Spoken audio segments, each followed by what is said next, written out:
observe your class, and I just had some questions I wanted to ask you now that it's done. Okay. In general, how successful was the lesson? I felt like it was very successful since we talked about how to write a proper sentence and what a sentence actually needs to have, which is a subject, verb, and a complete thought, and ending with the proper punctuation mark. I felt when I had the kids write the sentences into complete take the fragments and write it into complete sentences, I saw a big change in the way they write and how thoughtful and how meaningful they write their sentences with proper details, with the place, with the noun, with the person's name. And when observing each sentences, I felt like they have accomplished something. Good. Okay. Okay. And so you really do feel the students learn what you intended them to learn? Definitely. Right. And you saw progress. You saw marked progress from the way that their sentences were being constructed before the lesson, and then applying what you had taught them after the lesson. Good. Okay. If you were able to bring samples of student work, what would those samples reveal about students' level of engagement? What would the student work? What if you were able to show me student work from this lesson? What would the work show me in terms of level of student engagement and whether or not they understood? Definitely with how to write properly, with definitely proper pronouns, vocabulary words, talking about plural nouns, when to add an I, capitalization. So basically different type of grammar rules that we've been going over in our past lessons. And that I will show you work from the past and show you the work that I did today, and you would definitely see a significant progress. Good. Great. Now, can you comment on your classroom procedures, student conduct, and your use of physical space? I noticed that they had a specific type of notebooks, and they were used to routine. You didn't have to use too many directions. They knew what they were doing. If you could maybe comment on that. One thing that they always need to know is that I'm a big notebook quiz person. I need everything organized. Everything has to be in their notebooks, their lessons, the quotes that we do daily, which they know. As soon as they come, take your notebook, put the date, put the quote, write about the quote. As soon as you write about the quote, we talk about it while I'm taking attendance, and we talk about it a little bit. Then right after, they know, okay, we need to put our objective in the notebook, give them a little break. As soon as they come back from the break, we start our lesson. So that's it's like a routine thing that they just know. Come to class, put the date, put my name, do this, take these papers, whatever's on the desk.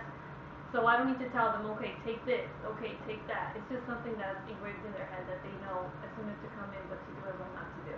Okay, and they know what it looks like. And they know to write for a good 30 minutes and write until I tell them to stop writing, basically, until I tell them to put their pencils down. Okay, and this is with a block because you have them for an extended period of time. I have them for an extended period of time, yes. Okay, great. To what extent do you think this contributes to their learning? I always tell them that you need to take things that you learn inside my classroom and incorporate in the outside. The way they speak, the way they interact with people, it all matters. Such as I had kids using slang like you was, they was, and now they know that proper way of speaking is, you were or they were. And when they start talking and they realize that, okay, you know what? Wait, I'm not supposed to use this. So when I see a difference, I feel like this is something that they could use, that they, accomplish. Or they come to me and tell me, oh, you know what, my friend was talking like this and such, and I corrected them, and then I'm like, did you make a fool out of yourself? Did they tell you you're a nerd? But they're like, no, I felt so good that I knew how to talk proper English. So that's something that I see, that taking things that you learn inside my classroom and incorporating the outside life. Good. Wonderful. Did you have to depart from your lesson plan at all? I mean, sometimes there are those teachable moments where you just feel like something, warrants. Right. As the lesson that you saw me teach, I did not have to change anything. They knew they were on task. I felt like I didn't have to do a lot of reinforcement as well, even though I did just for their own practice, so they get a little heads up, such as I had them write the sentence, the fragments into a proper sentence, and they came up on the desk and I corrected it for them, and they saw exactly what I did and how I corrected it. Then I had them take a loose leaf paper and rewrite those sentences correctly again.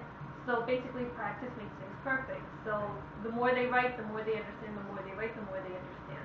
So I felt like that's something that I didn't have to, keep Good. doing over and over again. Yeah, it seemed to go very smoothly. Yeah. Okay, can you comment on different aspects of your instructional delivery, which means activities, grouping of students, materials, books? Yes. I'm a big person that I don't do a lot of book work, and a lot of things I feel like once I give them the book and tell them, okay, do this, do that, and if I keep repeatedly doing that, it's gonna get boring. So I gotta keep, spice it up a little. I have to like keep them on a motivated skill kind of thing. So what I do with them is I go over a lesson, and once I do a lesson with them, either it's dealing with pronouns or whatever it is, such and such. We do a little game thing where I just call up on, okay, so what did we do today? And then I have everyone volunteering. Okay, we did this. Okay, right after that, we did this. Right after this, we did that. And I feel like that they are getting it or they're understanding it. And then I ask them, if you don't understand it, ask me questions, talk about it, and I'll go over it with you.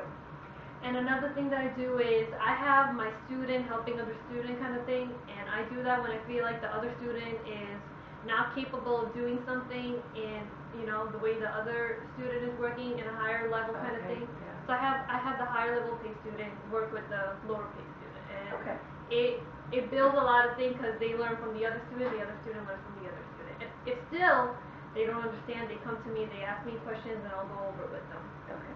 No, that's very helpful. I know people learn things while they're Yeah. teaching. And they're walking around and making sure that they're on task. And that's one thing that I do not have to worry about, being on task, because they know as soon as they come in, put your cell phones away, they just know the rules, and I don't need to keep saying that over and over again. They seem very motivated and enthusiastic, and they wanted to. And they wanted to do it. Okay.